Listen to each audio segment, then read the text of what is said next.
This is the writer's journey, maximizing your exposure in the marketplace. So let's give yourselves a round of applause for showing up, because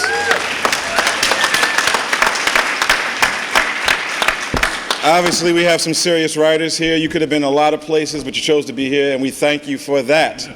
So let me introduce, I'm going to introduce people in a minute. But we have Ubah Mohammed, Brandon Thomas, Geoffrey Thorne, and myself. And, oh crap. Now, this is what I want you to do. We're going to give you a lot of real, some people call dream-crushing information, but this is stuff that you would get charged $5,000 of credit for at some big school. So with that being said, this is what I'm going to ask you to do. A lot of people can't be here. There are literally maybe several 100,000 people wishing they were sitting in your seat right now who couldn't get tickets or a flight to San Diego. And since this is an educational panel, I would really appreciate it if you guys could either Periscope it, take pictures of the slides and tweet them, put it on Instagram. This is my information. You can do a hashtag of SDCC, but I just want this information to get out there. We're not trying to hold it back, but right now there are literally millions of eyes on every tweet that comes out of here. So if you're looking for a way to build up your own Twitter account, this is a great way to do it. Using the hashtag SDCC as well as Writer's Journey, or put it on Instagram as ShadowLawWrite and at Brandon Easton. So feel free to share the information because it is privileged. And once again, thank you for coming. So, in the past, we would do a panel about how to write things. And what we found out is that most folks either get really discouraged or never really were planning to write anything. So what we're actually going to do is skip all that and tell you what to do when you have something to sell and how to make money off of it. All right. So, Geoffrey, thank you. Sorry. So if you can't do a degree in film, which a lot of us can't because half time is worthless, you're just really paying for connections. There are two seminars or expos I'd strongly recommend if you can get to them. The first one is the Story Seminar by Robert McKee. They have it in LA, New York, London, and Beijing. I don't know how many folks are going to get to Beijing, but there it is. And these are this year's dates. They've already passed, but they have a new schedule up. Also, the Story Expo, if you live in the Southern California area, this is also coming up very soon. You can go to that, and pretty much you'll get more in-depth panels about every form of writing, particularly TV and film and digital. So if you can do that, and if you're still having trouble figuring out what your story is going to be, I strongly recommend taking a look at the book called Story by Robert McKee and or attending the seminar. So feel free to get that information down. If not, let's move on. These are three books that helped me in the early parts of my career. The first one is Stephen King's book on writing, which is quite literally the greatest book on creative writing I've ever read, straight up. It is like taking a master's film class with Stephen King. The audio book is better, I hate to say that, because Stephen King actually narrates it. Yep. And he tells a story of his family's life, his addiction, his cocaine abuse, his alcohol abuse, and he talks about how to use personal tragedy as a metaphor. For example, the Tommyknockers is a story of creatures that want something from you, like cocaine. So if you ever read the Tommyknockers, those creatures is an analogy or allegory for cocaine abuse. So read the book, strongly recommend it. Second thing here is Writing the TV Drama Series by Pamela Douglas. I think there's a 4th edition now. I believe, I could be wrong. But that will teach you everything you need to know about writing the 1-hour television drama, which most of us come from. And finally, this book here is very hard to find. It is Writers on Comic Script Writing.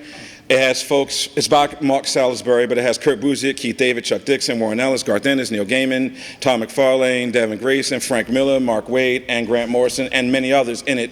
It is a tome of comic book writing. So between those three, you'll handle prose, 1-hour drama, and comic book writing. I strongly recommend you pick those up, or respectively for what you want to do. Check those books out. So who are we? Who are these people? I put everybody's Twitter handle up there. So first we have Miss Ubah Mohammed. She was a,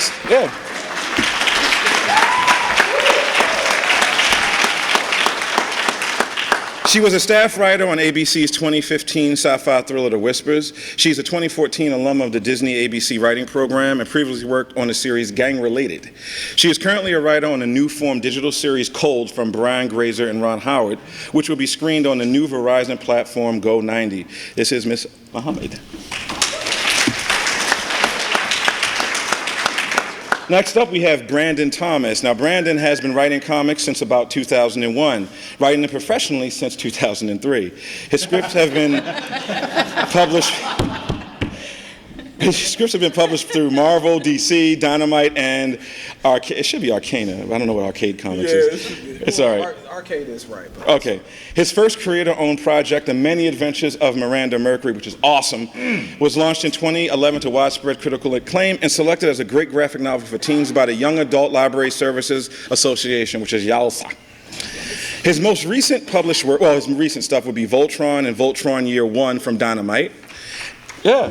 Yes, indeed. He also did a Goliath story in Marvel Civil War II Choosing Sides, and issue number 2. Yeah. And he is the author and creator of the hit new comic from Skybound / Image Comics called Horizon. Yeah. Check it out. Check it out. This is Mr. Brandon Thomas. He's on Twitter at Miranda Mercury. Then we have Mr. Geoff Thorne. Game of Thorns is his Twitter handle. He first made waves by getting a short story published into the tough, seriously, Strange New Worlds, Star Trek anthology, and winning the second prize, which is a major feat. He was published in various anthologies before getting to write Star Trek Titan, Sword of Damocles. He has written for Law & Order: Criminal Intent, Ben 10: Ultimate Alien, and was a writer-producer on TNT's Leverage, as well as the current hit, The Librarians.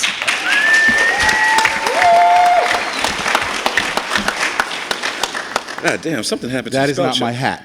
hat. He had a career before being a writer. I'm not going to say where. Yeah, you need to stop using that picture as of today. In the heat of... God, anyway.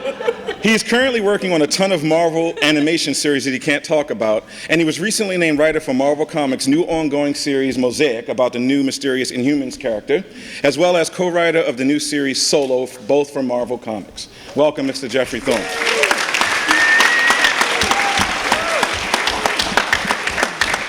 Then there's me. I broke in comics in 2002 at Dreamwave on the series Arcanium, and I also worked on Transformers Armada. I worked on the 2011 Thundercats reboot with Warner Brothers Animation and Transformers Rescue Bots for the Hub, which is no longer around. My original graphic novel, Shadow Law, won the 2013 Glyph Award for Best Writer. I was nominated for 5 Glyph Awards in 2014 and got my first and only Eisner Award nomination for Best Single Issue, a one-shot for Watson and Holmes #6. I won Best Writer Story of the Year and Fan Award at the Glyphs that year. I'm an alumni of the 2015 Disney ABC writing program, which led to me being staffed on season 2 of Marvel's Agent Carter.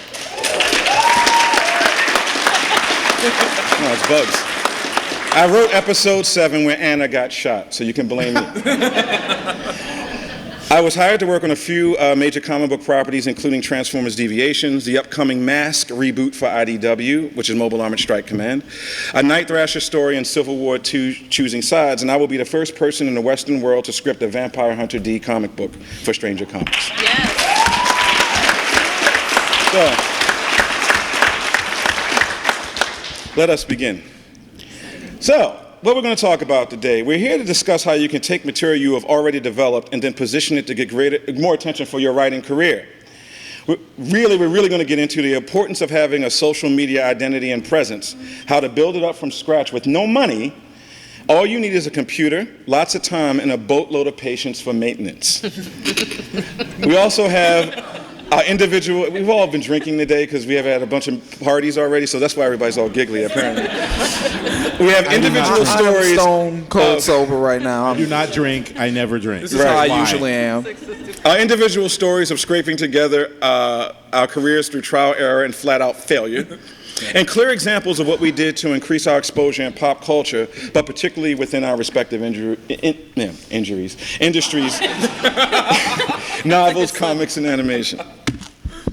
So the first thing that I always talk about, and it leads to a lot of really crazy arguments, is the internal psychological paradigm shift from being an aspiring creator to being a professional. That is only a state of mind. Now, first things first, these are the rules that I've come up with that I've found to work across the board. Number one, professionals make time to create under any circumstance. The reality is nobody cares what you're going through. I've had some horrible circumstances in my life that even if I told you, I wouldn't mind if you didn't care, but you probably wouldn't care. It's like whatever, we all have tough times. So the trick is that regardless if you're married, you got a bunch of kids, you're not making a lot of money, you have to find the time to write, period. Because simply your audience will not care. Stephen King almost got broken in half by a van when he was walking. If you know the story, he was walking and he got hit by a van and damn near destroyed himself. He kept writing books. Of varying quality, but he just kept writing books. Wow. I love Stephen King. Anyway. Folks work very well, or it's just hard for him to do it? No, he recovered 100%. It's just physically. Yeah, gotcha. Professionals will have their projects done before attempting to network. This is extremely important. No one wants to hear about your idea. People want to see what you have. That's very important. I learned that the hard way. Professionals have business cards. Vistaprint.com, I am not affiliated with them, but Vistaprint.com is an excellent place to go. You can get like 10,000 cards for like $50 or something like this. Ridiculous. Now, here's another thing. If you're lucky enough to connect with someone further along in their career, learn the delicate politics of following up. Be extremely flexible and aware of the constraints of other people's lives. If you do not hear back from another professional, never start an email with, I sent you an email, but I never heard back. When that happens, I usually just block them permanently. Just never do that. Don't do that. And professionals do considerable research into the business alongside their creative efforts. This is of great importance because now our cell phones have more power than the Apollo 11 moon mission. I'm not kidding about that. That's an actual fact. We live in a world, despite all the surveillance and despite all the weirdness, where anybody in this room who has a smartphone and can afford a bill can look up any subject they want within reason.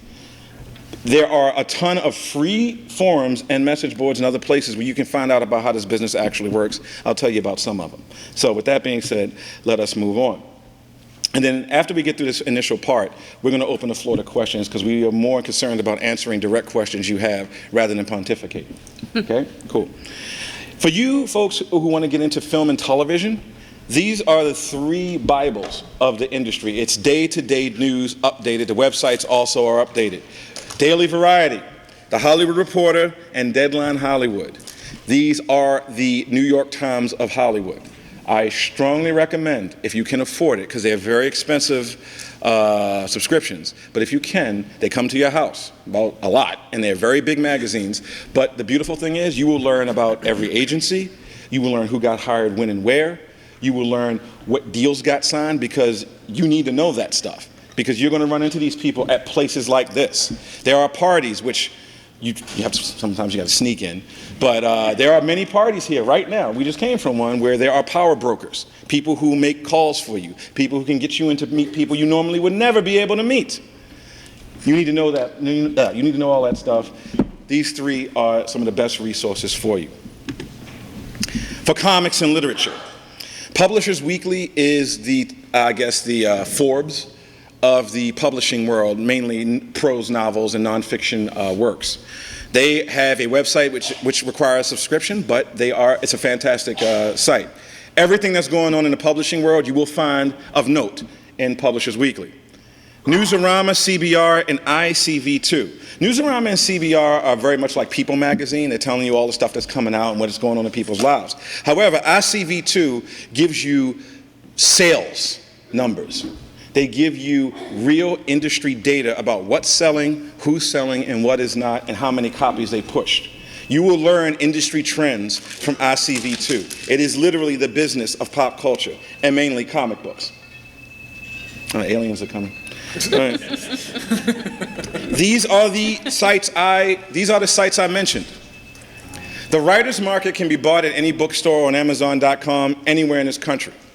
It lists every single source, every single market for either prose, short story, long-form prose, short stories, novellas, and even journalism. The writer's market is your Bible. It's updated every year, and you can find out how to approach people to get money. To get paid, to sell your work. These are the 5 best sites: Absolute Right Forum for literature, Done Deal for screenwriting, TVWriterPodcast.com, absolutely free, interviews with showrunners and TV writers of every level, absolutely free. IMDb Pro is a subscription, but you can find out everything you need to know about who's where, what they're working on, and what they're currently going to be doing. Plus contact with their... And their contact information, which we shouldn't say that, but okay. And Studio System is very expensive, but it's a more involved and up-to-date version of IMDb Pro. So, before we move on, I'd like to know if there are any questions about anything so far. And please line up at that microphone so everybody can hear. Any questions? Anybody? Okay, so I'll open the floor to my esteemed colleagues to talk about these issues. So first things first, let's talk about finishing what you start.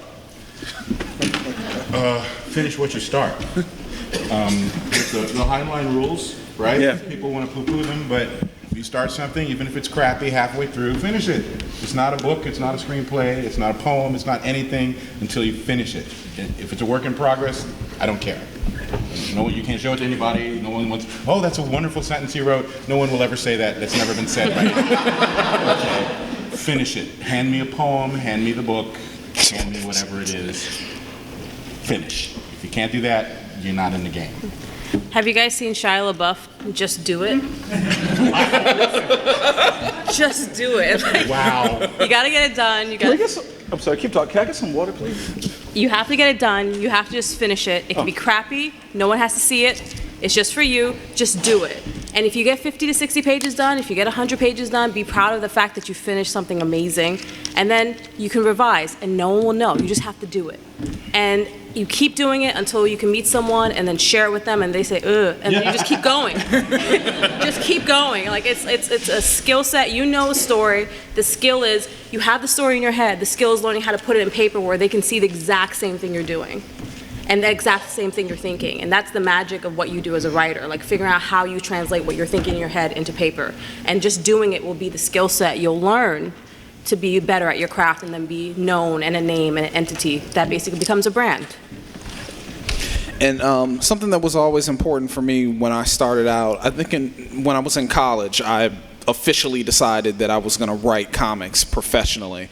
And what I did was I used to write these tiny little 3-page scripts. So every day I would get up, and before I went to bed that night, I would have to have 3 pages done every day for weeks and weeks at a time. And then I would go back and I would review what I had done and, try to figure out what I had done wrong. I always say that I always try to make a different mistake in every script, figure it out, and then move on to the next one. So don't be afraid to start small. It's better if you start small, hit that deadline, and feel that emotional sense of accomplishment than to sit down and say, like, okay, well, I'm going to write like the new Game of Thrones and I want it done, by the end of the year. Like, you'll never, just like George R.R. Martin, you'll just never finish it. It'll just never happen. So always start small. Start with a very achievable goal, and what you find is you become emboldened when you finish things. When you get to the end of something, even if you don't like what you've done, when you go back and look at it, you still have that thing in your head that tells yourself that you can start something and finish it, and it's so critically important. But my thing would be to, start small, be realistic about what you're doing and what you want to achieve, and yeah. I'm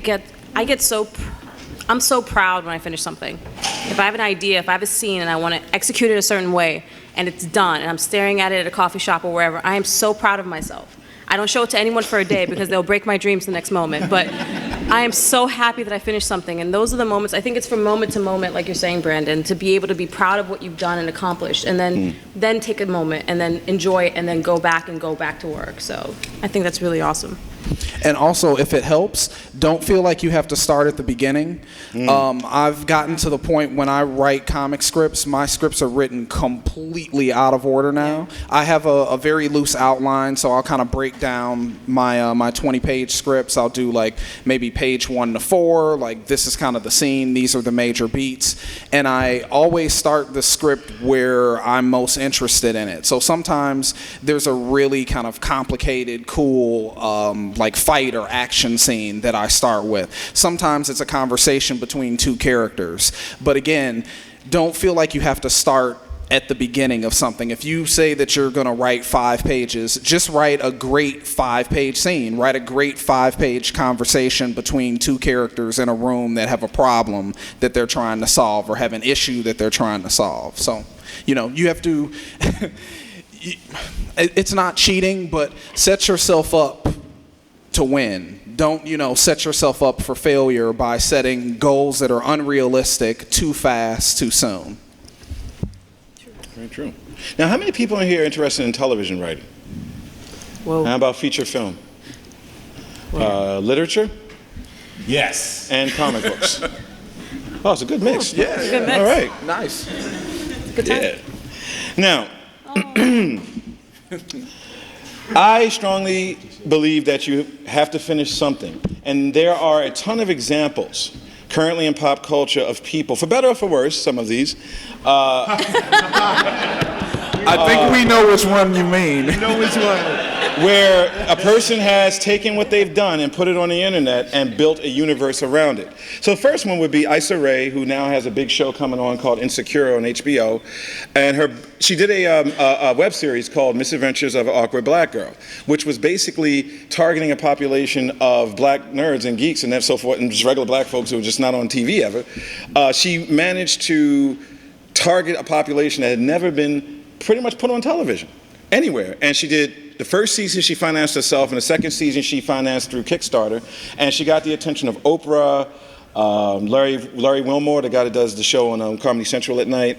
Nightly. The Nightly Show, and a few other people. And they got her to meet with showrunners and development folks, and now she has her own show. On HBO. All on HBO. Insecure, it's called. All because she managed to get something done herself. And there's so much power in creating something that you own because you can monetize that. And the second one, and this is one of my favorites of all time, would be Andy Weir's The Martian. This guy is an astrophysics geek, a nerd, and he said, you know what, I wanted to tell a story of what would basically Robinson Crusoe on Mars. What's the Tom Hanks movie? Castaway on Mars. But then again, it's always Matt Damon lost in space. Always Matt Damon. I'm like, geez, let's leave him there one day. But he did it himself. He published it in a series of, it's an epistolary novel. It's written as a series of log entries, just like Bram Stoker's Dracula, as a series of letters. He wrote it, put it online, and then he published it himself. And then one of the big publishing companies was like, hey, can we get a hold of that? A year later, Ridley Scott Free Productions got a hold of it, and it became another movie where we had to get Matt Damon out of space. Well, wait. The one thing you leave out of that is he puts it online, and a buttload of people were like, holy crap, this is awesome. But he also marketed himself properly. Yeah. And then publishers went, hey, who's this guy? It wasn't like... It didn't happen overnight, no, but we'll get into this. Yeah. And then, of course, there's that last one. But it's a really good story of someone deciding to come up with something. No, seriously, I'm not going to read it. Fan fiction based on Bella and Edward and their love triangle that became You know all about 50 that. Shades of Grey. Break it down for us. No, I know about fan fiction. I know the world of, and it's 1,000 pages by Snow Princess. And I have not read it, but I was going to give it to a gift as to a person. I was about to print it out, and I realized it was 1,000 pages. I said, no. Right. That's a too kind a gift to give to anyone. So I don't think the tree deserves to die. We could just do a panel on that. Now, these all three have one thing in common: the use of the internet. Now, this is a visual representation of the internet as it exists, not the dark web, because I'm never going on there. I thought it was going to be like a trash can on fire. That's a picture of Donald Trump. You're talking about the Fox News web. I'm sorry. Anyway, so the internet. I'm sorry, it was my fault. Now, I went to college, I went to undergrad, my freshman year was 1992. So the internet was just all ASCII. And it was this thing called Deja News, like the news groups. It was like rec.arts.comics.M.A.S.K or whatever the hell. Tons of them, thousands of them. And this is before AOL destroyed the discourse online, because that meant everybody could get online. But at that time, it was only librarians, military people, and college students. So the web then, and yeah, military, research facilities, so forth and so on. Like, I consider, when I say library, I should say academia as well. So what winds up happening is I found a ton of information about the comic book industry on rec.arts.comics Marvel, was it? And there was a dude who was writing Daredevil. His name was D.G. Chichester. And I ran in, and this is back when Daredevil had put on the blue and white costume for the very first time, way back when. It was the battle armor. It was after the streets, it was after the second big street war in Marvel Universe. And I just said, hey dude, I want to be a writer in comics. Can you talk to me? And the dude said, sure.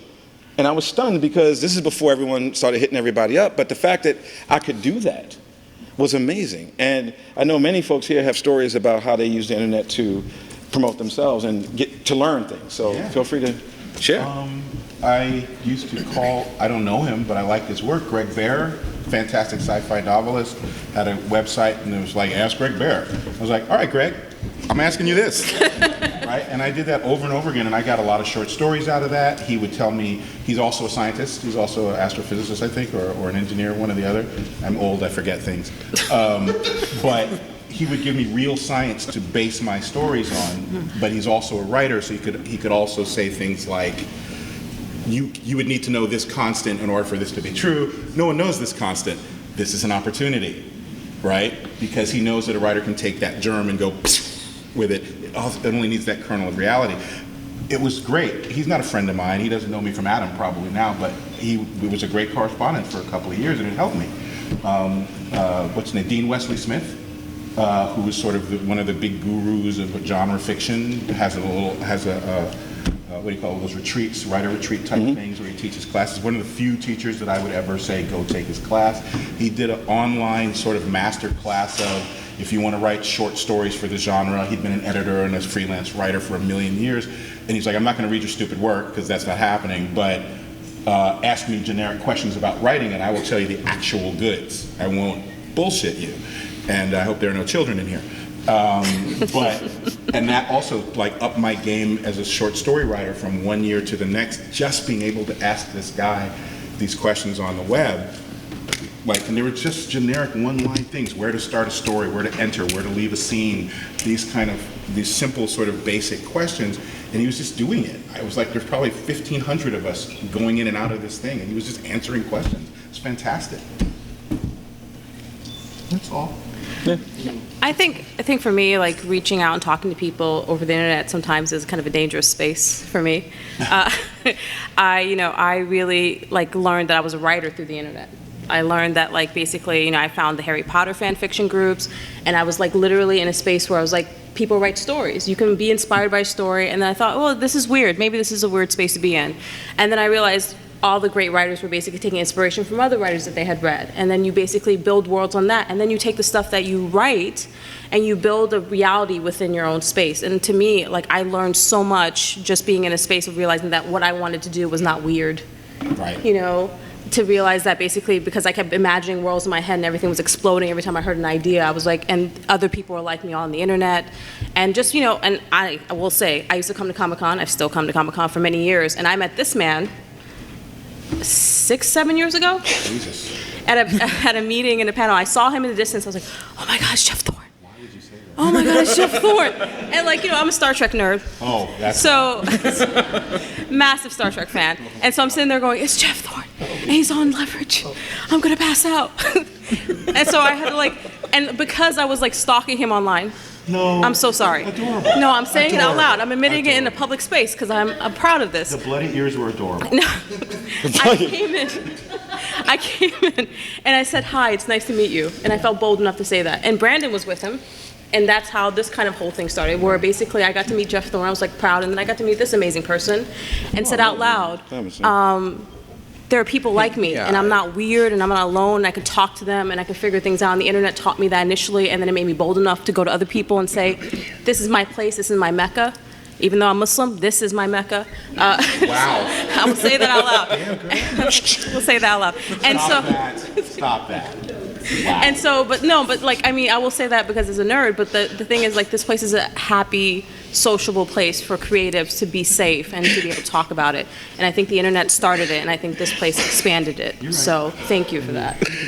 Oh, I'm sorry. I'm sorry. In a good way. I'm just but taking wow. myself over here. Like, Do we need to switch? We need to move down a little bit. no, it's a thing to me. It matters, and I think I have to say it out loud because I was so proud to see you, and I was so proud to watch what you were doing. I was like, I'm gonna be like this person, and now here I am on the panel with this dude. It's amazing. It's a good day.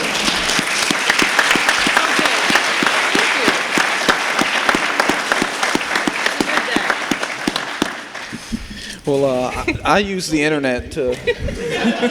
Hold on. I'll start talking. Go do it. Do it. I use the internet to break into comics. I don't know if anyone remembers Warren Ellis's famous column on CBR called "Coming Alone" back in probably like 1999, 2000. Watching him write about comics made it feel like it was the most important thing anyone could do in the world. And so I found a website that wasn't quite as big as CBR, and I said, I introduced myself, and I'm like, I really want to write a column, and they're like, no, who the hell are you? And so instead of that, I did reviews for them for about 3 or 4 months, proved that, again, starting small, proving that I can hit deadlines, becoming reliable, and then I said, now can I have a column? And they're like, all right, fine, whatever. Now we know who you are. Yeah, exactly. So I started this column called Ambidextrous, and when I started it, I wanted to use it to help me break into comics and chronicle, this, what I thought was going to be this epic journey, which it was. But when I started Ambidextrous, I seriously thought it was going to take me 18 months. I was like, in 18 months, I'll be writing at Marvel, I'll be writing at DC, it'll all be done, and that's it, wrap it up. So it did not happen. It did not happen at all. But what did happen is that I met so many cool people through the writing of the column and interviewing creators that I loved the work they were doing. So I would do interviews in the column, and then I would get up on my little soapbox and talk about what we needed to do to make comics better. And I started running abbreviated pitches in the column. And what happened was that there was a writer, I'm sure you've heard of him, Mark Millar, who the Ultimates, Authority, a lot of cool stuff. But basically, he started reading Ambidextrous, and he started to kind of vouch for me. Like, if he heard that there was a project at Marvel that that no one really cared about, essentially, either it was for kids or it was going to come out around it was like a movie tie-in or something, and they were actually looking at newer, inexperienced writers, and he started to vouch for me and said, you should give Brandon a chance. So that's how I got my first projects in the biz. But that was 2001 when I started that column, and now I'm still not quite where I want to be. I'm a lot closer than I'm where I need to be. I should stop complaining. Still shining. Yeah. But no one wants to hear about that. I'm very proud and appreciative for what I've accomplished up to this point. But part of being a writer is you always want more. You always want to get better. You always want to get faster. That's my thing. If I could write better faster, that's my big thing. When I started Horizon for Skybound, I've written 12 scripts already, which is pretty unusual to be that far ahead. So when I started Horizon, it would take me maybe 10 to 14 days to actually produce a script that I was proud of. And mind you, when I say that, that means that I rewrote all the scenes 3 or 4 times before I turned it in. But now that I've gotten all the way to Horizon 12, now it takes me 6 or 7 days to do a script that I'm proud of. So, it's a process, and you learn by doing. So. The other thing, too, though, is you wrote, your big first blush was essentially journalistic. It wasn't fiction. Yes. It wasn't where you wanted to be. Right. Right? But it was a process by which you could gain entree into the world that you wanted to be in, and it was something you were knowledgeable about, so you didn't have to fake anything. Yeah. So that's a door that a lot of people won't go through because a lot of people want it the way they want it, and that's the only way they can take it. Yep. Those people fail, always, invariably fail, because flexibility, Game of Thrones, those who refuse to adapt die. That's the rule, by the way. If you're watching that show, everyone who doesn't adapt will be dead. Okay, that's you as a writer, and that's exactly the example. He didn't, whatever your silly, childish dreams about how quickly it would occur, you're the one who described it that way. Personally, I like idealism. But I'm saying is that there was a crack in a window, there was an open door, and you had an expertise, it turns out, that you could bend towards that. And now you're this hell of a writer who I think is awesome. Thank you. So. Well, thank you. to build on that, your ambidextrous column was a major influence of mine. And I told you that. Look at you. No, seriously. And there was a point when I was Into that one, didn't I? No, stop it. Okay. No, the reality is that I was teaching in New York City for 6 years, and I taught in Bronx and Harlem, and I felt further away from my dream than I ever could imagine. And make a long story short, I remember reading his column, and I was like, oh my God, this guy has a very similar sensibility of mine, but he's actually doing it. And just seeing, and that's where it's like the reaching out and connecting to people. It's a lot easier than you think, as long as you don't come off as a stalker or a fan, like a crazy person. You can reach out to a lot of people in a lot of ways. And I want to talk about constructing a chain of an internet presence, so we can move on a little ahead.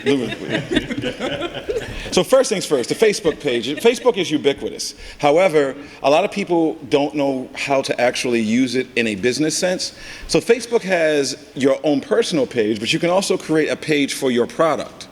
And now they're setting up a whole new algorithm where Facebook can get a piece of stuff if you sell it through Facebook, almost like an eBay type proposition. I don't know about doing that, but you definitely want to have something that's the name of your universe or the name of your product.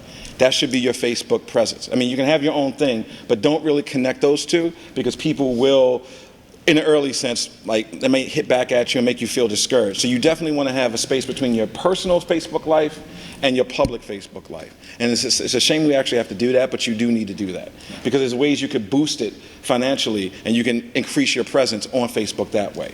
Another great way to do it, obviously, is Twitter. You can build a following. It takes a little while because people need to trust you're not like porn spam or anything like, or blood spam or anything like that. Because sometimes you click on them and it's like horrible scenes of murder and stuff. I'm like, why are people doing it? So I don't know why I clicked on it. So the whole trick, but the trick is that you can disseminate a lot of information very quickly to tens of thousands of people once you've established yourself as a Twitter presence that's just not trying to huckster everybody. And that's another factor. You don't always want to be in constant sales mode. Sometimes you just want to let folks know that your product exists. And obviously, in a sense, that's trying to let them know it's for sale. But don't be afraid to give some stuff away. Excerpts here and there, chapters here and there. Every now and then, not all the time. Maybe 5 pages of a comic. With scripts, I don't recommend that at all. But I'm talking about like more prose and finished comic book art. It's not a bad idea to let people know what you have. Shauna McGuire is a big writer. There you go. She has a couple of books out now called Velveteen Verses, right? And then there'll be a subtitle.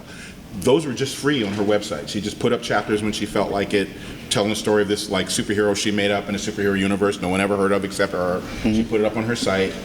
Go to her site and read it, just as good as any of the books you're buying, right? And then after a while, people were like, you want to collect these? And now she sells them.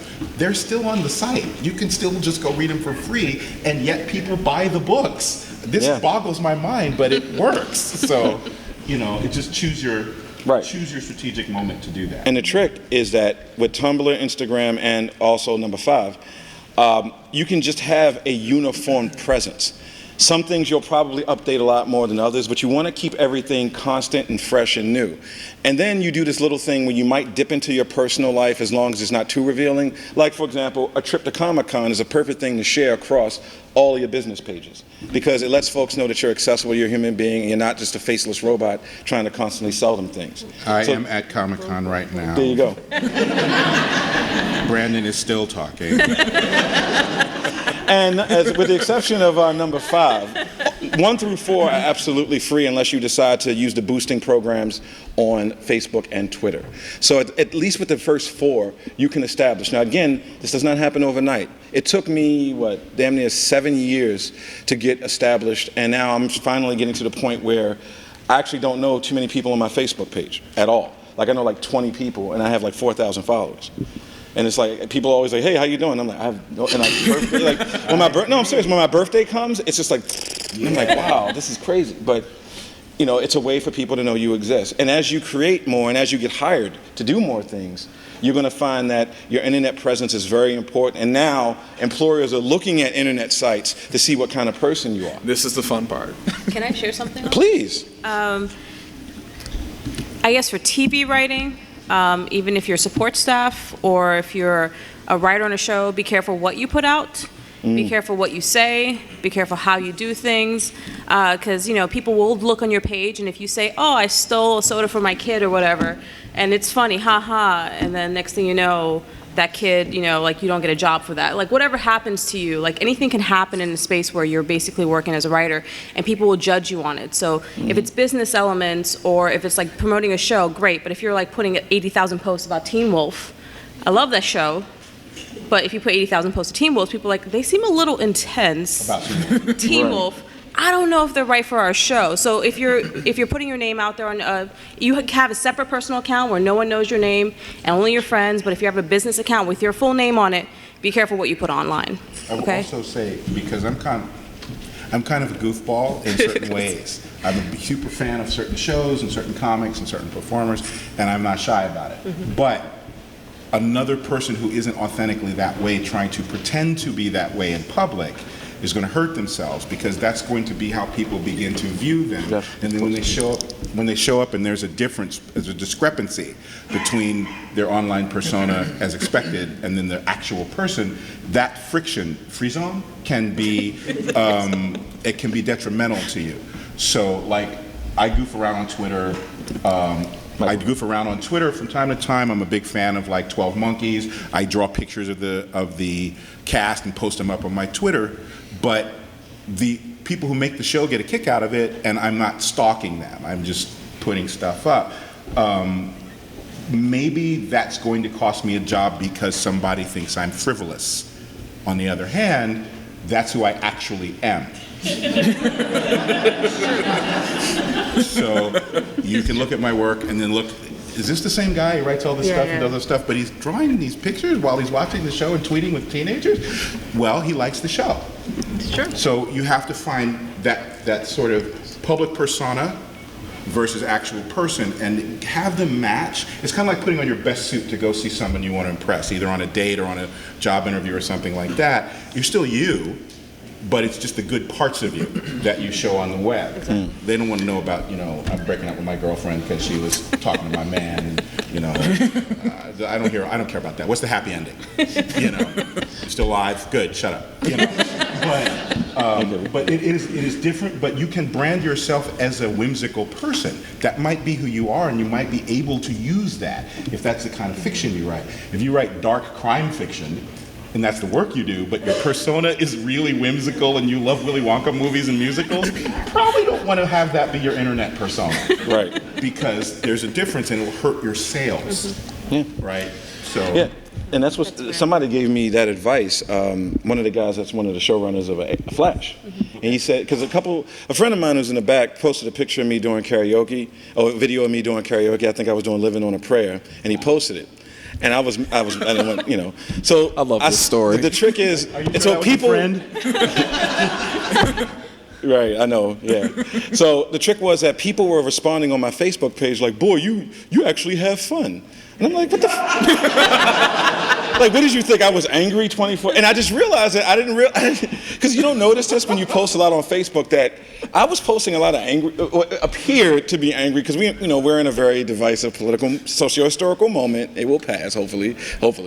But, I was posting a lot of stuff, and then people were like, always like, wow, you were cutting loose. And I'm like, cutting loose? I'm always like, I listen to Bon Jovi, for Christ's sake. I mean, come on. Like, and it was like, and this guy says, look, the problem is that people don't see you as you are, they see you what you post. And I was like, oh, okay. So I decided to start posting more friendly stuff and more art, more stuff about the stuff I like. So I was always posting Transformers and Star Wars and Star Trek, which kind of leads me to this whole thing with Mr. Thomas here. So never underestimate the power of a podcast. Podcasts also are incredibly inexpensive to produce, and there's so much software online, and a lot of laptops and other types of phones come with microphones and so forth and so on. I have two. One is called Writing for Rookies, which is really like a 20-something episode version of this panel, which you can listen to for absolutely free. And the other one is The Two Brandons, which is me and him arguing about pop culture. And I think it started of our mutual love of Star Wars and Arrow and Flash and all the DC comic shows, and it turned into this war against, everything. Yeah. Yeah. Well, how it started was basically I wrote an ambidextrous column because I'm still writing them occasionally and posting them on my blog. And we were talking about this kind of phenomenon that we had witnessed where there was a lot of talk and discussion about diversity in comics, where are the creators, where are the characters. And as two people that have created independent books that have found, relative success, it got a little annoying to hear people, I'll just say it, bitching and whining about how there are no black comics, how there are no black creators. And I wrote Miranda Mercury, he wrote Shadow Law, and we're like, which had a Latino lead. Yeah, it's like, what is this? So I wrote this column called You Have to Buy It. And I mean, that's it. Everyone wants to know, it's like, what do we do to get more diversity in comics? You have to buy it. When there's a book out, we were talking about this at lunch. People find excuses not to buy stuff, and I don't understand it. I'm obsessed with comic books. I mean, I have one of the illest discounts that I've ever gotten at a comic shop, and I still spend Way too much. $80 a week. Jesus Christ. I know. It just stacks up next to my chair.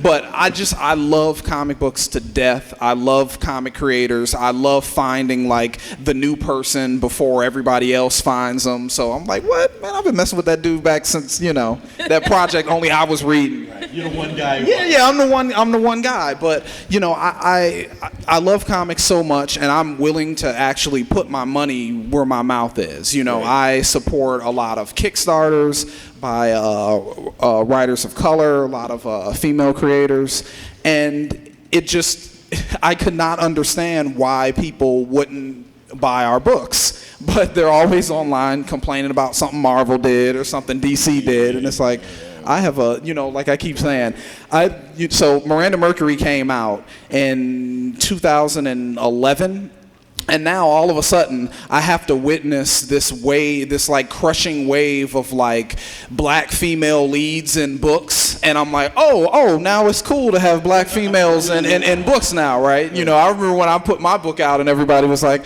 oh man, that's cool. We'll see what happens with volume 2. It's like, I need you to buy volume 1, and there is no volume 2. So anyway, I did this column about You Have to Buy It, and then I asked him if he wanted to do a podcast about it. Yeah, right, exactly. And then it just turned into this whole thing. We've done maybe like 25 of them, talking about Star Wars, complaining. Star Trek movies. Yeah, Star Trek movies. That was like our first big argument. Oh man, argument nice. about Anyway. Star Trek Into Darkness. But at the bottom of this is how to make a podcast. It's a really good Buzzsprout article, and it will give you all the information. Again, feel free to take pictures of the stuff and tweet it. But podcasts are absolutely an amazing way to connect to an audience, because beyond just reading you and looking at pictures of you, they hear your voice. yeah. And there's something about the voice. This is why music is so powerful. This is why spoken word has lasted for tens of thousands of years of human evolution. Human development, excuse me. It humanizes you and turns you into a real person more than just kind of, typing cool shit on the internet sometimes. It gives that appearance that I'm an actual person. Right. Now, please, if you have questions, we're running out of time. Please line up there. There's a big microphone. Feel free. We want to get to your questions as soon as possible. Let's go. Yes? Okay. I have to ask. I'm an Englishman, and I have a very ethnic name. And one of the things that worries me that if I don't sell, I don't write books that are exclusive to my culture. I mean, it's widespread. I'm thinking about changing to a pen name, and if I did that, would that affect how I'm selling this? I'm not trying to win a cause. I'm just trying to sell books. And what's the ideal thing to do? For books? For books, for comics, for anything. I think the pen name route is an interesting choice. I know several writers of various levels of success who have a couple of lines of books, one under their own name and one under a pen. Generally, it's financial. Let's say your book is a crime novel. right? And it's dark and gritty, and you get some notoriety because of that. The notoriety will sort of force you to keep writing in that vein.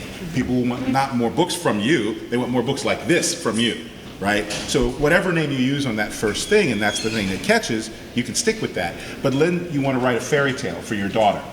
You can't use the guy who blows people's faces off and has, you know, carcasses of humans in the body in the basement. That guy can't write the beautiful princess tale that you want to tell your daughter to go to sleep to, even if it's gorgeous. So you might come up with a pen name, right? Women in general have a harder time in some kinds of fiction. Some women choose to say, screw it, I don't care, I'm writing my damn book and bite me. And some do the initial bit, like UK Le Guin, who's personally my favorite. Or D.C. Fontana. Or D.C. Fontana, two of my favorite writers, to obscure the fact that they were women, because generally people default to male because they're fucking stupid. They go, oh, I see two initials, must be a dude. I don't, do we all walk around just talking with our initials? I don't know, but whatever. But it helps them with sales, because when your name is Ursula, you're clearly female, and for whatever reason, people weren't buying half the books. Maybe that's true, maybe it's not. It depends on whether you think it hurts you to have your name be the name. If you have a nickname, sometimes people will use that. What's her name? Nora Jemisin? N.K. Jemisin, right? Which personally, I think Nora is a lovely name, and she's a fantastic writer. But there's probably 10 or 15% of people, maybe hopefully it's lower than that, who will see Nora and keep walking. Nope.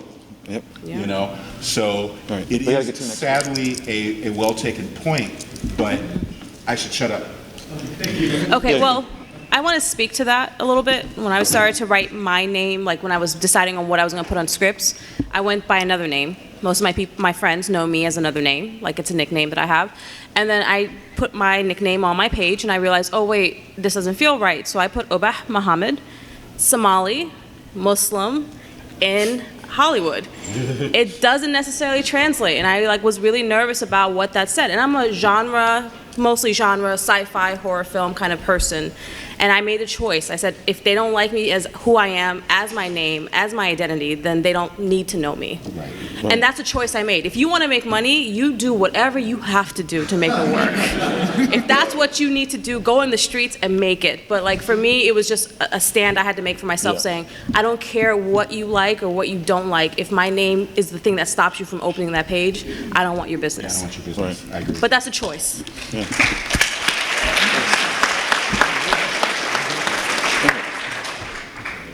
So I'm one of those people that is getting into screenwriting. Mm-hmm. Oh, can you hear me? Yeah. Yep. Yeah. That means that my student loans. I know. Yeah. Anyways, what type of job coming out of school would you recommend for like just the day job for getting close to like TV writers? The agent route. PA?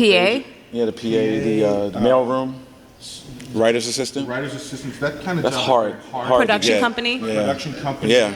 Really, what Brandon T did is got in. Yeah. So really a PA at any level at a production company, possibly a legal firm that handles only entertainment-related things. You could be an office worker there or whatever. It's just to get your foot in and start being in the milieu. And Temp work, temp work at like Sony, Universal. You get to start working on desks, you understand the business, and then you may go to a full desk, and then I've known a number of people who've gotten jobs because they work at desks, because they work on shows. Are you getting a bachelor's or MFA? I'm getting an MFA. Okay, Yeah. so I don't know how USC's program is, but when I graduated from BU, Boston University, and we had to have at least 2 scripts done, a feature and a TV. I mean, a feature and a TV pilot and a couple other things. Yeah, yeah. So try to manage that, but also USC, luckily you have a very extensive alumni network. Yeah. Very extensive. So I would definitely. Still have to pay the bills, I would though. definitely. No, honestly, Yeah. try to track down somebody who matches your sensibility, who is not currently like J.J. Abrams level. But if you can find someone who's probably just getting their first step out there, connect with them. I got on Thundercats because the guy who was running Thundercats, his boss was a BU alumni who worked on a bunch of Sony animated projects. So do the diligence and the research of finding out what the connections are, because that person may not be able to help you, but the person that they mentored or hired or whatever, that person could be the one to get you in somewhere. So that's one of the ways of massaging the network. Thank you so much. That's You're great. welcome. Thank you. Good luck. Is this thing on? Is it on? I can't hear you, buddy. I can't hear me either. Okay. So last year I graduated with a chemistry degree and I got my Cool. certification as a chemist. And then I accidentally wrote a feature-length comedy. I didn't really plan to do it, but I did it. And I finished it. And I happen to know someone who's a director and writer in Hollywood. And I asked him, will you please tell me, what you think? And he's like, I'm going to give you the truth. And about 2 days ago, he told me, this will sell. You can make this into a big budget Hollywood movie. I have no background in any of that. I just need to figure out how to get an agent who will help me. And that's the big part. I've been told I have a winning product, but I don't know how to sell myself. Here's another thing too. Have more done. Because they're going to, that thing that he says will sell will probably be your best sample, but they're going to ask you what else you got. Yeah, I've been doing that. Yeah, so have at least 3 to 5 things that are at that level. One more, shoot, okay. We're going to probably be out here because we only have one more question time. But yeah, I would just definitely, to find an agent, first do you can do the querying route where you can email. And that's what I did. I emailed, I still have them all saved on my hard drive. I emailed literally maybe 200 different agencies, like the big ones, and then I went to all these boutiques and to like these little ones. Just keep sending out query letters and see who responds. That can work, but definitely have more than just that one killer sample, because that one killer sample might be a killer sample only to one person. Also apply to mean? contests. Yeah. Those are quick ways to find agents, like Final Draft, the Austin, Nickel Fellowship. all of it. Like Austin Film Festival. Yeah. Big. Yeah. Blacklist. Just People do can those. vote on it. And then agents will look for you because they read it and they were like, this is amazing, I got to find this person. So that's the way to bring them to you. Yeah. Thank you. No You're problem. welcome. One last question, unfortunately. I wrote a TV pilot, and it's gone through a writer's group and a script consultant, and it's at the point where if and when I'd want to actually pitch it. What advice would you give in terms of actually like selling yourself while you're giving a pitch? Automatically, that's what you're doing. So you're overthinking it. You're selling you. People want to work with you.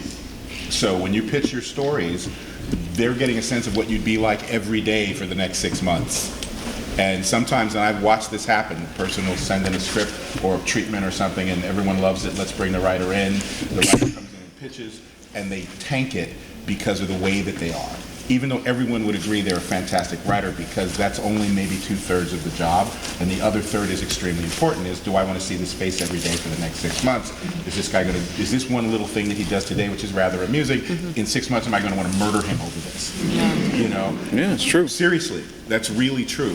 But you can't really finesse it. Like you can't talk yourself around it. You're overthinking it. Just get a good pitch. Your personality will come through that. And there you go. Thank you so much for coming.